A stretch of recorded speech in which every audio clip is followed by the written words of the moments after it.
Das Hochgebirge der Alpen. Ein rauer, einsamer, aber wunderschöner und äußerst interessanter Ort. Innerhalb weniger Wegstunden lassen sich Klimazonen und Lebensräume durchwandern, die sich in Europa sonst über Tausende von Kilometern bis hin zum Polarkreis erstrecken. Es ist ein Ort, an dem die Geschichte der Erde, deren Gegenwart und ihre Zukunft scheinbar gleichzeitig stattfinden. Hier kann man die Vorgänge, die seit Tausenden von Jahren unsere Landschaft formen, unmittelbar beobachten.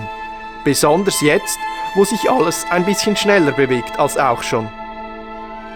Man kann gleichzeitig nahe der letzten Eiszeit oder dem drohenden Klimakollaps sein.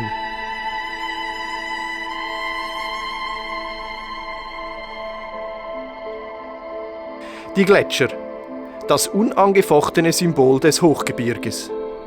Ihnen kommt nicht nur klimatisch eine bedeutende Rolle zu. Sie sind die Landschaftsarchitekten der alpinen Landschaft, wie wir sie heute kennen, und Lebensraum. Was es auf und rund um diese eisigen Riesen zu sehen gibt, davon handelt dieser Film.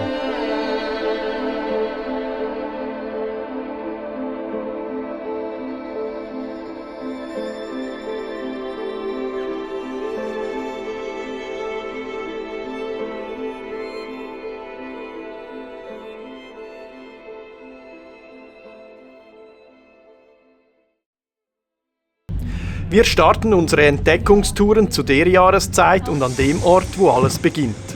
Also dort, wo sich das Gletschereis bildet, um ihm durchs Jahr hindurch von oben nach unten zu folgen. Wir machen uns deshalb auf zu den höchstgelegenen Firn- und Schneefeldern der Alpen. Diese meist über 3000 Meter liegenden Orte inmitten von Berggipfeln und Felsgraten sind die Quellen des Gletschereises. Hier stapeln sich über den Winter riesige Schneeschichten und versorgen so die Eisströme mit neuem Eis.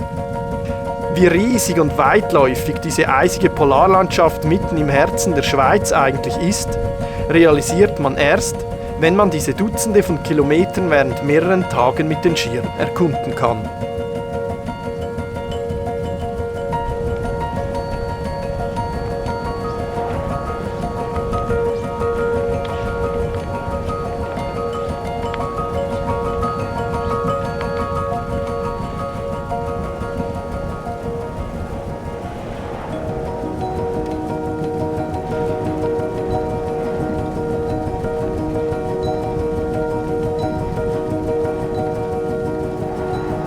Es ist unglaublich. Es ist unglaublich. Gott, da war das Gürtel.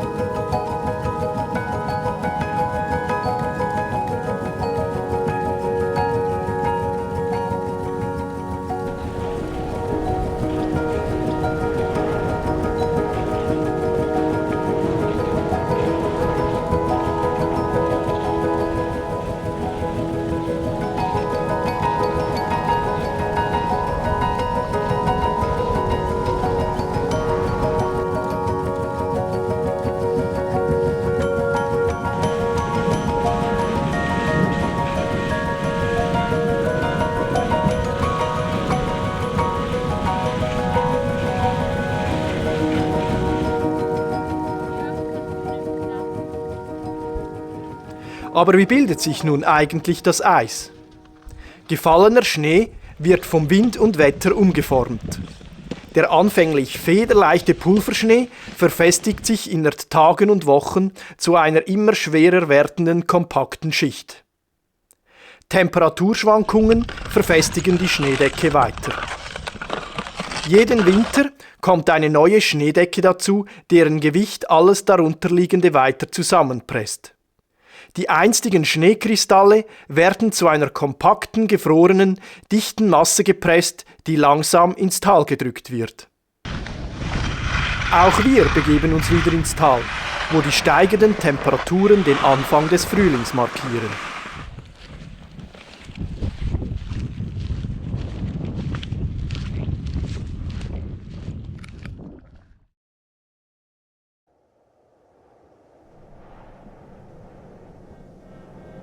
Das Erscheinungsbild eines Gletschers selbst verändert sich im Jahreszeitenzyklus frappant. Glücklicherweise ist diesen Winter reichlich Schnee gefallen, sodass auch die Gletscherzungen im Tal noch bis Ende Mai mit weißem, teils frischem Schnee bedeckt sind. Dieser reflektiert das eingestrahlte Sonnenlicht und schützt so das darunter liegende Eis vor dem Abschmelzen. Doch die immer dünner werdende Schneeschicht, der vermehrt durchnässte Schnee, der durch die warmen Temperaturen einsetzende Steinschlag machen in den nächsten paar Wochen Besuche auf und um die Gletscher gefährlich. Ein guter Grund, sich einem ganz anderen, spannenden, eisigen Ort zu widmen. Denn ewiges Eis gibt es in der Schweiz, nicht nur in den Bergen.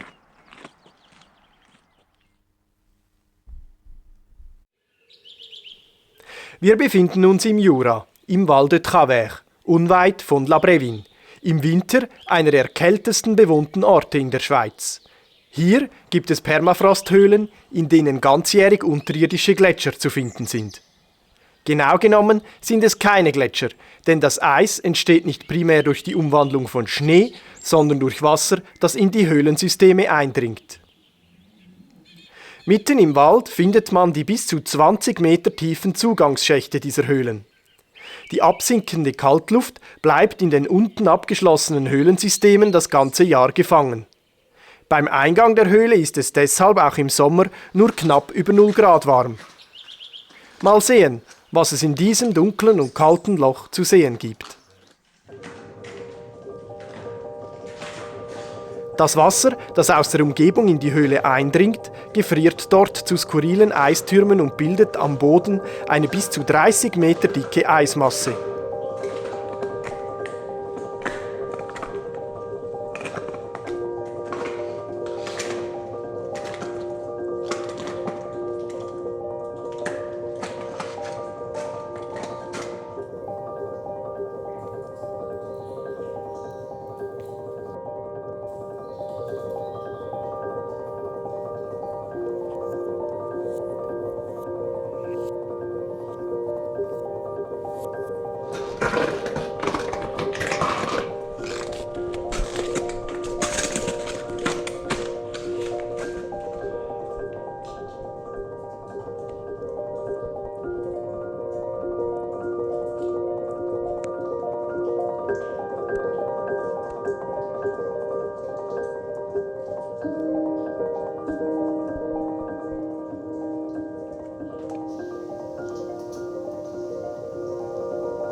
Inzwischen hat sich in den höheren Lagen einiges getan.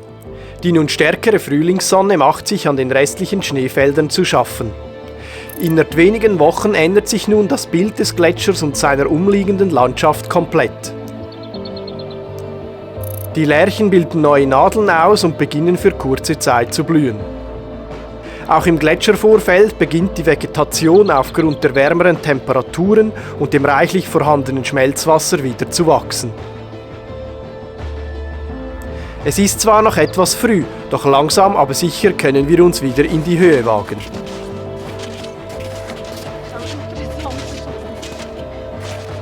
Wenn man im Frühlingsschnee unterwegs ist, trifft man allerlei sonderbare Verfärbungen auf der Schneeoberfläche an. Die warmen Temperaturen und das viele Licht bilden günstige Bedingungen für Mikroorganismen wie Schneealgen. Sie schützen sich mit ihrer rot-orangen Farbe vor der Sonneneinstrahlung und färben somit den Schnee rötlich ein. Man nennt dieses Phänomen auch Blutschnee. Auf dem Obersee bei der Kröntenhütte war für kurze Zeit eine regelrechte Party von Mikroorganismen zu beobachten.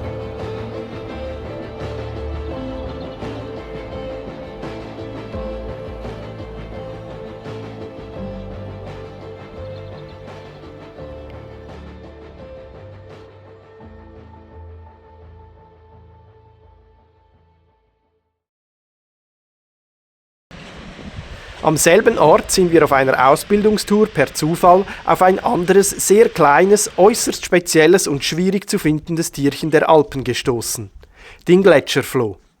Elle hat mir deshalb weitere Kameraausrüstung in die Hütte gebracht und wir sind 2 Tage später nochmals zum Glattvieren hochgestiegen, um die Tierchen hoffentlich wieder zu finden. Wir hatten Glück und konnten uns an einem sicheren Ort etwas Zeit nehmen, sie zu beobachten. Gletscherflöhe sind eigentlich Springschwänze und ihr Stoffwechsel produziert spezielle Zucker und Proteine, die ein Leben bei minus 15 Grad Celsius ermöglichen. Selbst ein Einfrieren bis minus 60 Grad macht ihnen keine Probleme. Wird es wärmer, verkriechen sie sich wieder in kältere Zonen, denn Temperaturen über 12 Grad überleben sie nicht. Sie sind nur 2 mm groß, können sich aber mit ihren Springschwänzen bis zu 20 cm in die Luft katapultieren. Normalerweise suchen sie aber zwischen Eis- und Schneekristallen nach Pollen, Algen und angewehten Pflanzenresten, von welchen sie sich ernähren.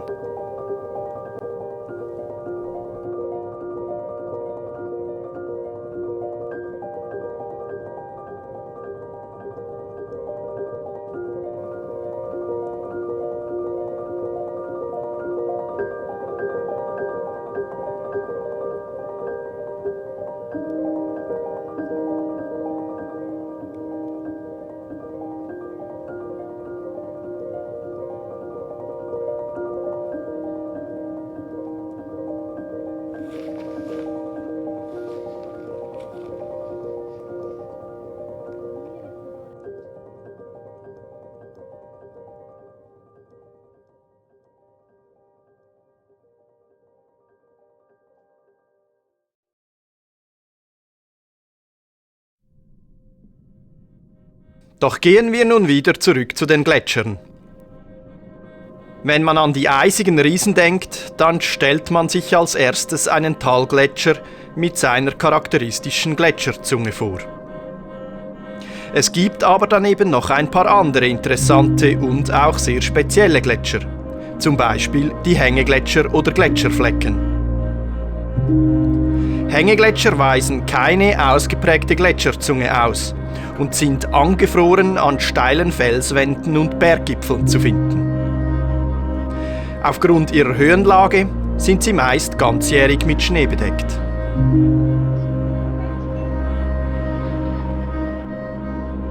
Die weitaus größte Gletscherkategorie ist der Gebirgsgletscher.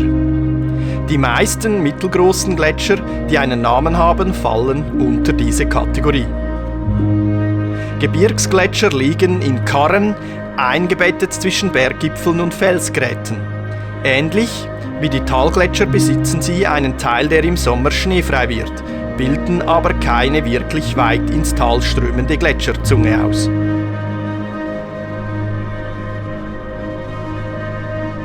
Ein interessanter Spezialfall unter den Gebirgsgletschern ist hier der Plaine-Morte-Gletscher. Er ist Europas einziger Plateaugletscher, denn er fließt nicht nur in eine Richtung, sondern ergießt sich auf einem Hochplateau gleich in mehrere Richtungen. Ins Berner Oberland sowie auch in die Südseite ins Wallis. Aufgrund seiner eher niedrigen Lage nimmt man an, dass er in 70 bis 80 Jahren weitgehend verschwunden sein wird.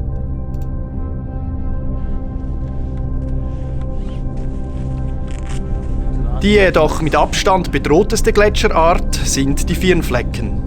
Sie sind oft Überbleibsel von kleineren Gebirgsgletschern, an Schattenhängen oder in Mulden, und der winterliche Schnee taut über den Sommer meist komplett ab.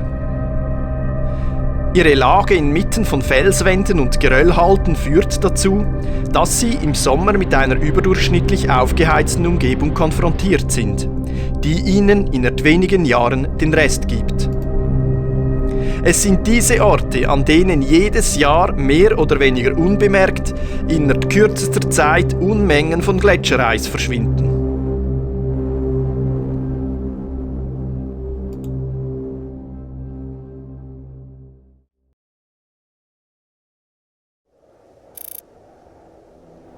Nicht nur den Gletscherflecken machen die sommerlichen Temperaturen zu schaffen. Auch den Talgletschern wird im Verlaufe des Sommers die schützende Schneeschicht immer weiter nach oben weggebraten. Dies legt den Blick auf Gletscherspalten und andere interessante Dinge frei, die im Winter unter dem Schnee nicht sichtbar sind. Es macht auch Gletschertrekkings etwas einfacher und interessanter, weshalb wir uns nun nochmals zum größten Gletscher Europas aufmachen, um ihn etwas genauer von oben bis unten zu erkunden.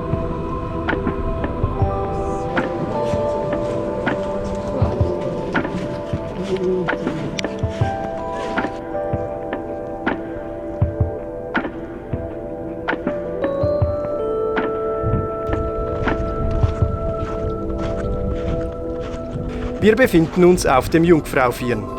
Das Wort Firn stammt aus dem althochdeutschen Firni oder Fern und heißt aus dem letzten Jahr stammend oder letztjährig. So werden Gletscher, die ganzjährig mit Schnee bedeckt sind, oft Firn oder Ferner genannt. Die höchstgelegenen Bereiche eines Gletschers sind für gewöhnlich gut mit Schnee überzogen, doch zuweilen trifft man ganz oben auf eine interessante Gletscherspalte, den Bergschrund. Der Bergschrund ist die oberste und erste Spalte eines Gletschers. Erst unterhalb dieser Spalte beginnt das Eis wirklich zu fließen. Oberhalb ist es fest angefroren an den Berg.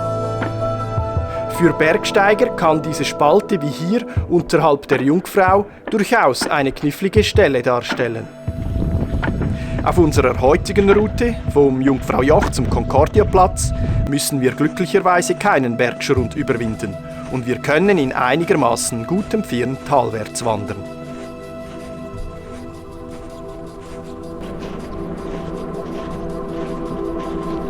Wir treffen wieder auf großflächigen Blutschnee.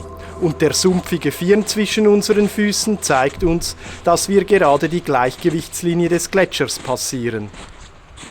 Je nach Steilheit und Spalten am Gletscher ist sie nicht immer als deutliche Linie sichtbar. Aber es gibt durchaus Momente wie zum Beispiel hier am Glacier de Salina, wo man sie deutlich beobachten kann. Oberhalb dieser Linie legt der Gletscher übers Jahr betrachtet an Eis zu. Unterhalb verliert er es. Unter unseren Füßen ist der Firn mittlerweile verschwunden und wir wandern nun auf dem aperen Eis des Gletschers.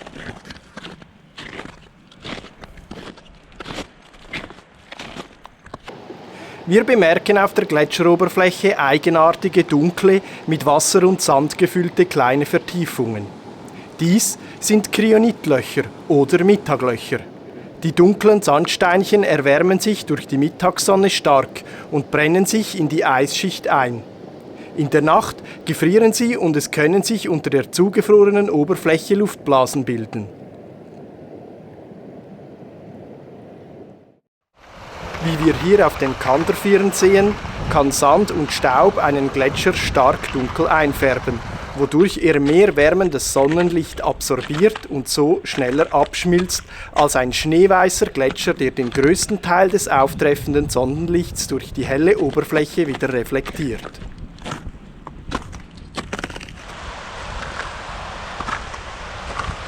Hey, nein!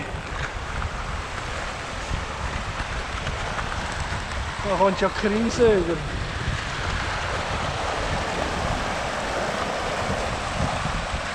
Zum Glück habe ich einen Rettungsschwimmer.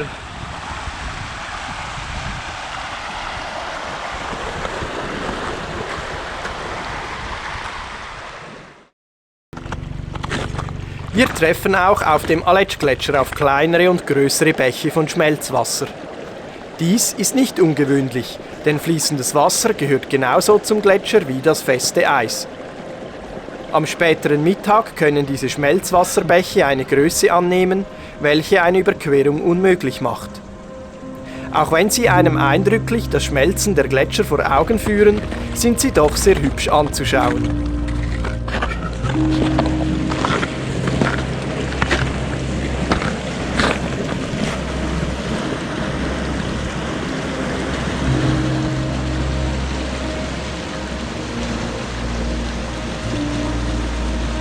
Interessanterweise fließen diese Schmelzbäche nicht auf der Oberfläche bis ins Tal, sondern verschwinden bei einer Gletschermühle im Innern des Gletschers. Dort suchen sie sich über verschiedene Tunnelsysteme einen Weg bis zum Gletscherbett. Wir haben nicht damit gerechnet, hier ein so schönes Exemplar zu finden, und wir sind deshalb bereits vor 2 Wochen zum Glacier de Moiry gereist, um dort eine bekannte Gletschermühle zu besuchen, die zu dieser Zeit aber wenig Wasser führte.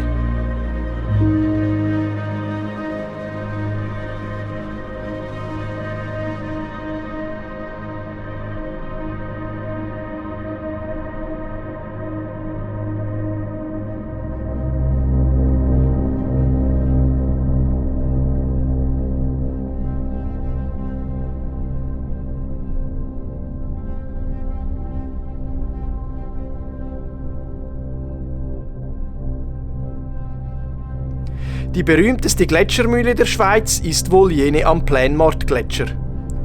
Durch sie verschwindet jedes Jahr im Frühling innerhalb kurzer Zeit der gesamte Gletschersee des Plaine-Morte-Gletschers. Man versucht hier mit enormem technischen Aufwand zu bewirken, dass diese Entleerung kontrolliert geschieht und im Tal unten nicht zu einer Flutwelle führt. Gletschermühlen müssen aber nicht groß sein. Die Öffnung, in der das Wasser verschwindet, kann auch nur einige Zentimeter groß sein. Und sie sind die Voraussetzungen für Sandkegel, denen wir später noch begegnen werden.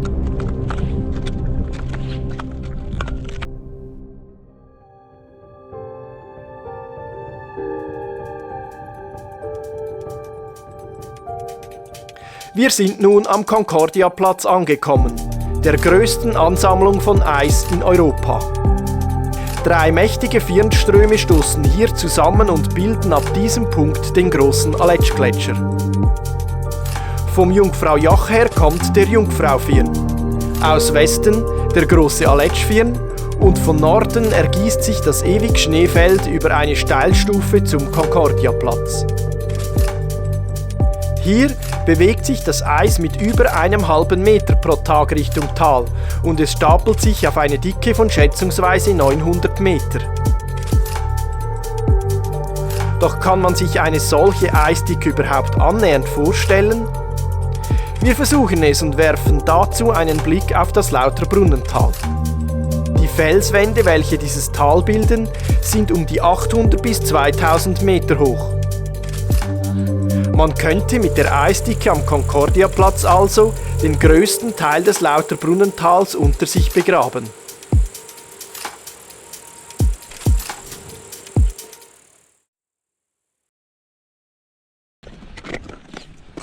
Auf einem Abstecher Richtung Grünhorn treffen wir auf dem Grüneckfirn auf eine Ansammlung von größeren Gletschertischen.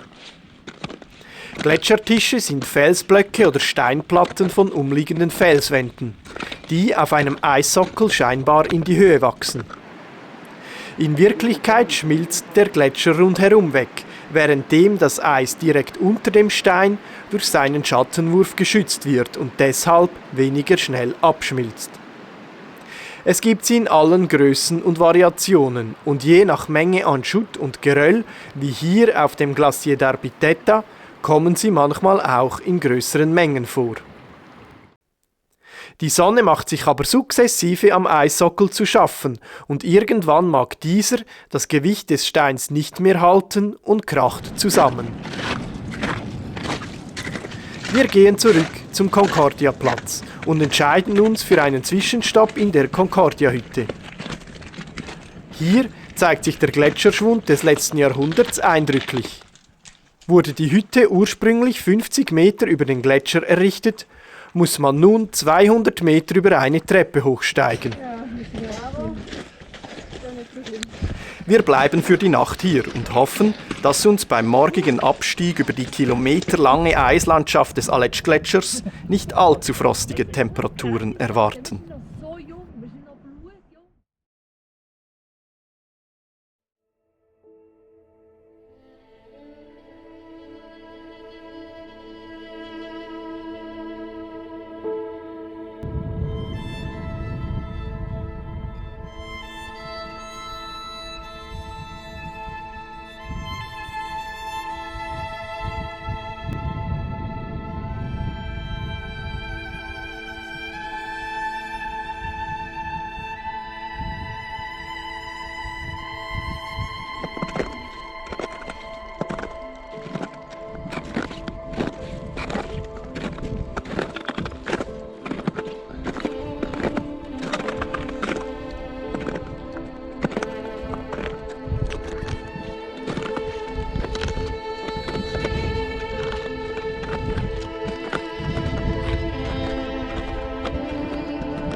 Als wir uns am Morgen wieder aufmachen, treffen wir auf eigenartige Sandhaufen, die wir am Tag zuvor schon Richtung Grünhornlücke gesehen haben.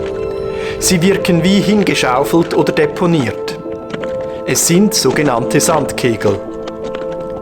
Der Sand auf dem Gletscher wird durch Gletscherbäche und Gletschermühlen ins Innere des Gletschers gespült, wo er sich an gewissen Stellen ablagert und in großen Mengen sammelt. Durch das Abschmelzen des Gletschers kommt er dann an die Oberfläche und dort schützt der viele Sand, wie bei den Gletschertischen, das Eis vor dem Abschmelzen.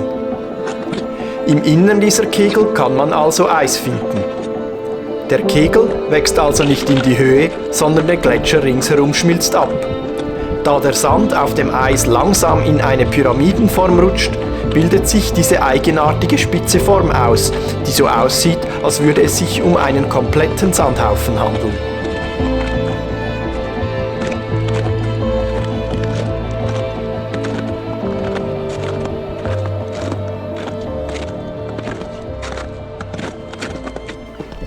Ein Thema, über das wir auch noch nicht gesprochen haben, sind Gletscherspalten. Spalten sind für Alpinisten wie hier auf dem Glacier de Moiry primär dann ein Problem, wenn sie von Schnee bedeckt sind, der bei Belastung einbricht. Dies ist auch der Grund, warum ein Anseilen auf dem schneebedeckten Gletscher unabdingbar ist. Auf dem schneefreien Gletscher kann man die Spalten aber gut erkennen und umgehen. Da der Aletsch-Gletscher über weite Teile eine mehr oder weniger homogen geradeaus fließende Eismasse ist, entstehen nur wenige Spalten an der Oberfläche. Diese werden zudem durch den Druck des Eises laufend geschlossen. Das ändert sich aber auf dem kommenden Abschnitt eindrücklich. Spalten entstehen wie hier rechts, überall dort, wo sich die Fließgeschwindigkeit aufgrund von Gefälle erhöht oder der Geländeverlauf das Eis in eine neue Form zwingt. Sie sind gefürchtet und faszinierend gleichzeitig, weil sie einen seltenen Blick ins Innere des Eises ermöglichen.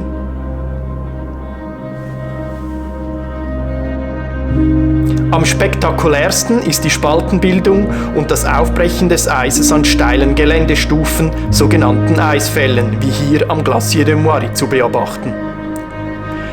Da das Eis an vielen Orten aufbricht, entstehen an den Bruchkanten imposante, freistehende Eisnadeln und Eisblöcke, die sogenannten Seracs.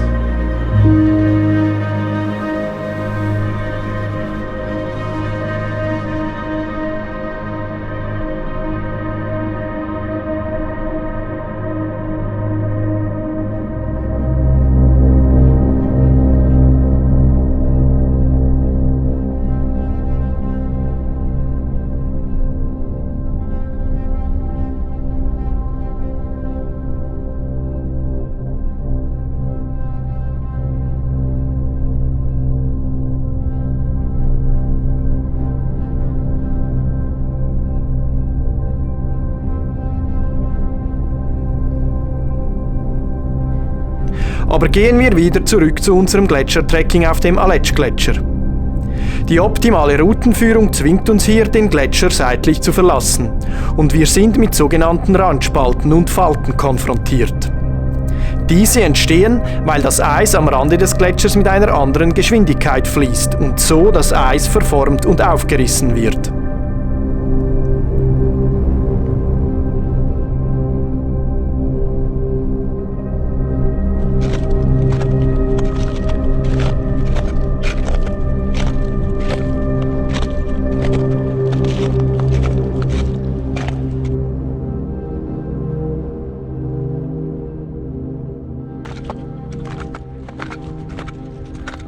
Wir beenden unsere aktuelle Tour hier und ziehen weiter. Denn spannende Dinge gibt es noch an anderen Orten zu entdecken. Magisch!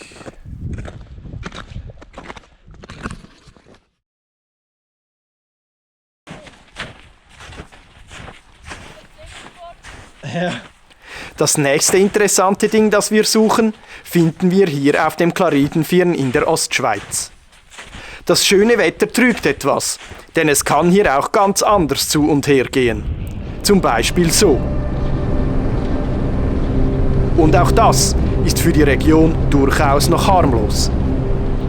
Nicht selten fegen hier starke Föhnstürme über das Gebiet und die hochgelegenen Berggipfel und weiten Firnfelder sind diesen Sturmwinden ausgeliefert. Dies hinterlässt auch im vergletscherten Gebiet hier oben eindrückliche Spuren.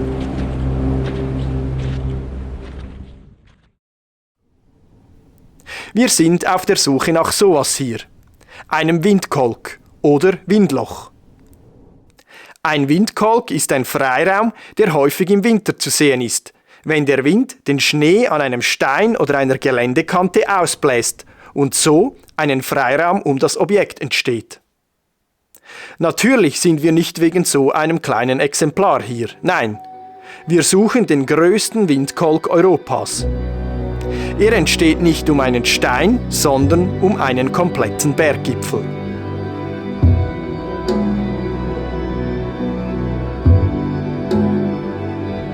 Der Wind hat hier nicht nur den Schnee, sondern auch das Gletschereis über Jahrzehnte erodiert und so eine eindrückliche Eis- und Firnwand erschaffen.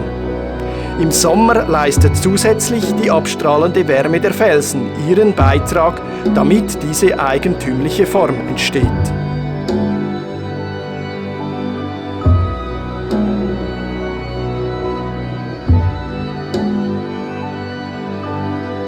Auf den Bildern ist es etwas schwierig, ein Gefühl für die Größe dieses Windkolks zu bekommen. Doch betrachtet man zum Vergleich die Planura-Hütte, die im Hintergrund auf einem der Berggipfel thront, versteht man, weshalb dieses eisige Gebilde hier etwas Einmaliges ist.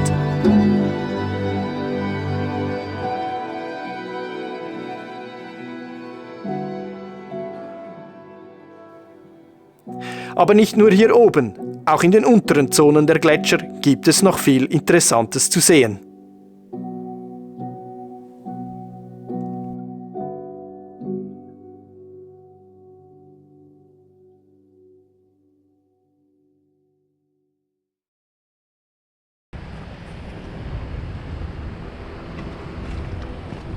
Begibt man sich ans Ende der Eisströme, beginnt man zu realisieren, wie bedeutend sie für das Aussehen der Landschaft sind. Es sind in erster Linie Schutt- und Gesteinsablagerungen, welche die Gletscher über Jahrhunderte vor sich hergeschoben und ins Tal transportiert haben. Am eindrücklichsten wird dies sichtbar bei den riesigen Seitenmoränen, die man rings um die teils noch intakten Gletscherzungen beobachten kann. Sie markieren in der Regel den Gletscherstand vor knapp 200 Jahren. Auch in früheren Kälteperioden haben die Gletscher ganze Täler ausgehobelt und beim Rückzug große Mengen an Geröll zurückgelassen. Dies kann man zum Beispiel gut beim Glacier de Sinaal beobachten, der auf seinem Eispanzer riesige Mengen an Gestein mitführt und sie bei seinem Rückzug in der Talsohle deponiert. So entstehen die klassischen Trogtäler mit ihrem abgerundeten, U-förmigen Querschnitt. Das Val Sinaal ist dafür ein gutes Beispiel. Doch auch das bereits erwähnte Lauterbrunnental zeigt die klassischen Spuren eines gletschermodellierten Gebirgstales.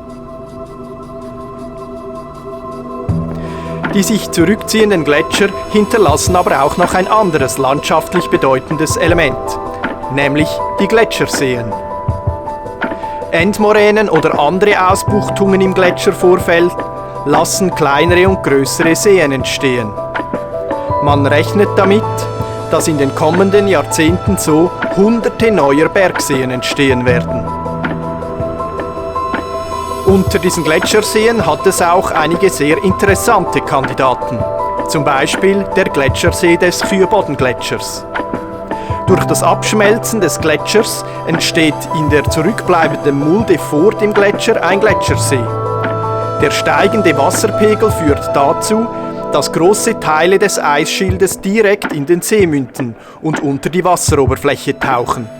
Da das Eis eigentlich schwimmt, wird der Druck auf die Gletscherzunge unter Wasser immer größer, bis diese abreißt und in unzählige kleine Eisberge zerbröselt, die dann wie Packeis auf dem kleinen See davondriften und langsam abschmelzen. In den letzten 3 Jahren sind hier signifikante Bestandteile des Eisschildes abgebrochen und die frischen Bruchkanten sind noch gut erkennbar.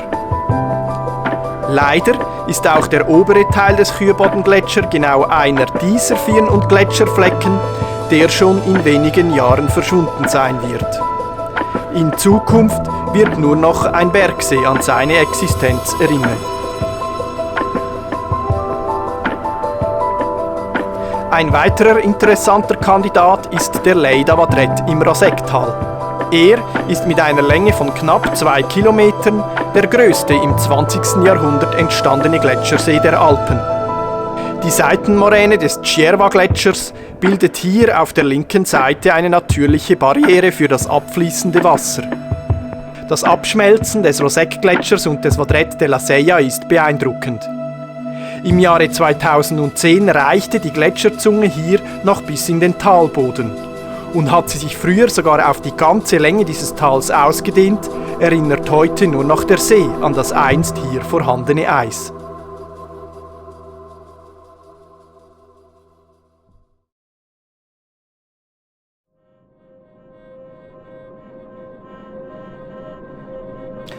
Das Jahr und auch der jährliche Zyklus des Gletschers nähert sich dem Ende.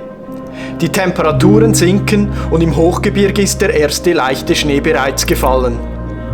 Unsere Entdeckungsreise neigt sich deshalb langsam aber sicher dem Ende zu.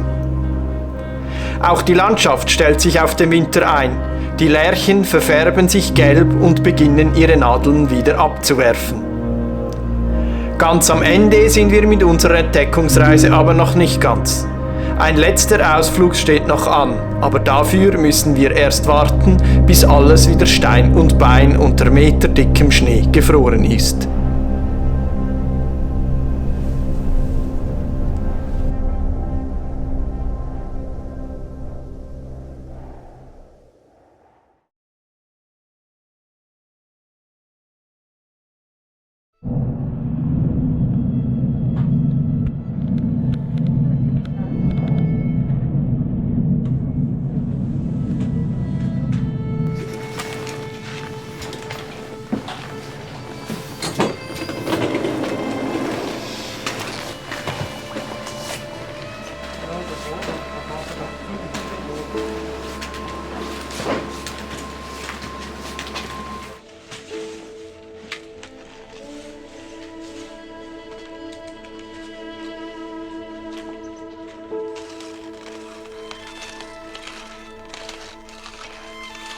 Was wir bisher noch nicht richtig beobachten konnten, ist das Gletschereis im Innern eines Gletschers.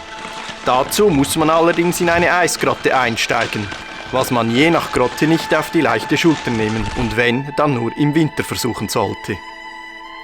Nach ein paar Abklärungen und Absprachen mit örtlichen Bergführern haben wir uns aufgemacht, um eine spezifische Eisgrotte am Vadret da Morteratsch zu erkunden. Ein solcher Besuch wäre insofern interessant, weil dies womöglich den Blick auf über Jahrhundert, ja vielleicht über Jahrtausend gepresstes und verformtes Eis ermöglichen würde. Die im Eis eingeschlossenen Luftbläschen sind wie ein offenes Buch, in dem WissenschaftlerInnen die Vergangenheit unserer Welt und der neueren Klimageschichte gelesen und zu verstehen begonnen haben. Eine Eisgrotte ist also sozusagen eine schmelzende, jahrhundertealte natürliche Bibliothek der Klimageschichte und wäre deshalb ein würdiger Abschluss unserer Entdeckungsreise. Aber wie schon auf unseren vergangenen Touren wissen wir nicht genau, was uns erwartet und ob das, wofür wir uns aufgemacht haben, in diesem Zustand überhaupt noch zu finden ist.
Yeah!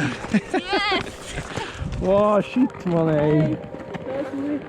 Mega geil. Ja. Hammer.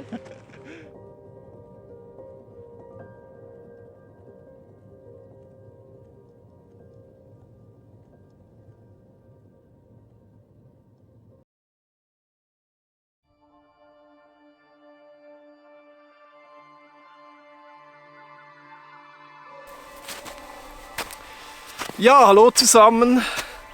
Wir sind nun am Ende unserer Entdeckungsreise angelangt und ich möchte die Gelegenheit nutzen, noch ein paar kurze Worte vor der Kamera zu sagen. Wie ihr wohl bemerkt habt, gilt meine Leidenschaft diesen Landschaften aus Fels, Eis und Schnee. Und sie sind zusehends nur noch Fels und Schutt. Dass ein Großteil der Gletscher innerhalb der Lebenszeit meiner Generation verschwindet, schmerzt natürlich. Wie man damit umgeht, dass diese eisigen Riesen verschwinden, ist leider eine der harmloseren Herausforderungen, die auf uns zukommen. Man kann relativ gut berechnen, wie viele nicht kompensierbare Treibhausgase es in der Atmosphäre zusätzlich verträgt, damit die menschgemachte Erwärmung mit großer Wahrscheinlichkeit unter 2 Grad Celsius bleibt. So, wie wir uns jetzt in der Schweiz im Schnitt benehmen, ist diese Menge in 13 Jahren aufgebraucht. Viel Zeit bleibt also nicht. Alles, was wir nicht ausstoßen, wird in den kommenden Jahrzehnten da oben auch nicht gegen uns arbeiten. Deshalb wäre es wichtig, dass wir möglichst schnell die einfachen Dinge auf erneuerbare Prozesse umstellen, dass wir für die schwierigen Sachen etwas mehr Zeit haben. Natürlich ist es unter den gegebenen Umständen begrüßenswert, wenn man die Bratwurst auf dem Teller gegen ein Rüebli tauscht.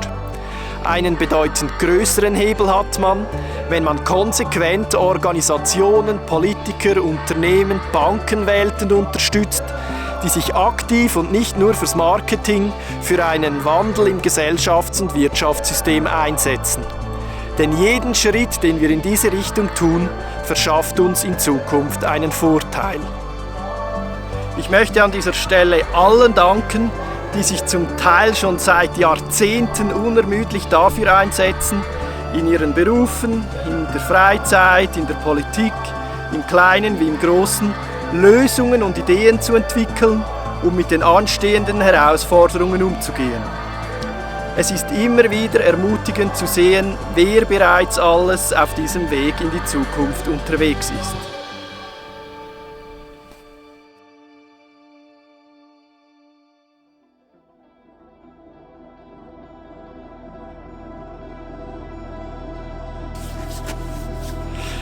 Apropos unterwegs sein. Das eben Gezeigte wäre ohne die richtige Begleitung gar nicht filmbar. Für die allermeisten dieser Aufnahmen benötigt man kompetente und ausdauernde Begleitung, die einen absichert, auch mal bereit ist rumzustehen und zu frieren, bis gewisse Aufnahmen im Kasten sind. Deshalb, liebe Freunde, danke, dass ihr in den letzten Jahren und besonders für dieses Projekt mit mir unterwegs wart. Ich schätze eure Begleitung sehr, denn ihr seid immer für wohlüberlegte Abenteuer, Naturerlebnisse, Herausforderungen und Spaß zu haben. Und deshalb gehört der Schluss nun euch. What you got going on? High nose, eyes closed, holding on. And I don't want another day to break.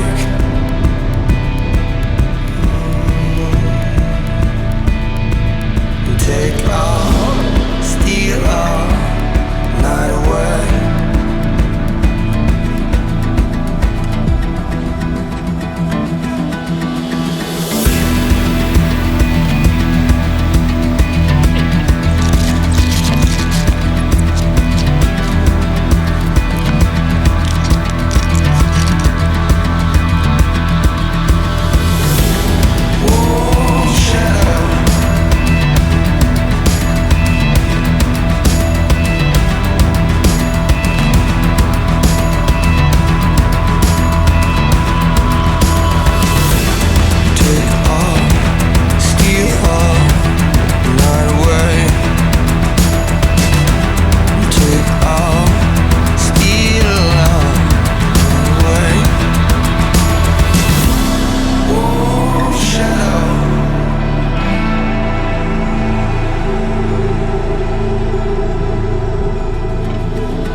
what you got going on.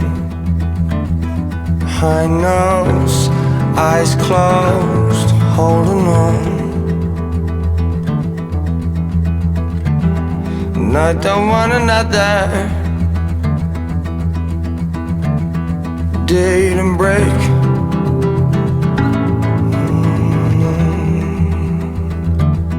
And take all, steal all